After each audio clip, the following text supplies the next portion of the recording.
দীর্ঘ ৪ মাস পর ঢাকায় ফিরবেন বেগম খালেদা জিয়া। তবে এবার এয়ার অ্যাম্বুলেন্সে নয়, শারীরিক অবস্থা কিছুটা উন্নতি হওয়ায় নিয়মিত ফ্লাইটে আসছেন বিএনপি চেয়ারপারসন। ৪ মে লন্ডনের স্থানীয় সময় সন্ধ্যা ৬টায় হিথ্রো বিমানবন্দর থেকে তাকে বহনকারী বিমান উড্ডয়ন করবে। ৫ মে দুপুরে বিমানটি সিলেট বিমানবন্দর হয়ে ঢাকায় অবতরণ করবে। বিষয়টি নিশ্চিত করে বিএনপি চেয়ারপারসনের প্রেস উইং। বান্ডেল থাকলে প্রতি সেনমানিতে টাকা বাঁচবে। বিকাশ সেনমানি বান্ডিল কিনে জিতুন প্রতি লেনদেনে। ছোট ছেলে প্রয়াত আরাফাত রহমান কোকোর স্ত্রী সৈয়দা শামেলা রহমান প্রতিবারই থাকেন সফরসঙ্গী। তবে এবার সফরসঙ্গী বড় ছেলে তারেক রহমানের স্ত্রীও। ১৭ বছর পর দেশে ফিরছেন ডাক্তার জুবাইদা রহমান। তার জন্য প্রস্তুত করা হচ্ছে আলাদা বাসভবন। ইতিমধ্যে বাড়ানো হয়েছে নিরাপত্তাও। ধানমন্ডির ৫ নম্বর রোডের বাড়িতেই উঠবেন তিনি।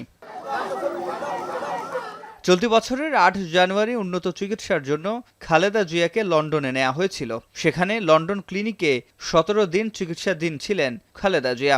এরপর গত ২৫ জানুয়ারি হাসপাতাল থেকে ছেলে তারেক রহমানের বাসায় যান তিনি। সেখানে চিকিৎসকদের পর্যবেক্ষণে আছেন খালেদা জিয়া। সিফাত শাহরিয়ার, এখন ঢাকা।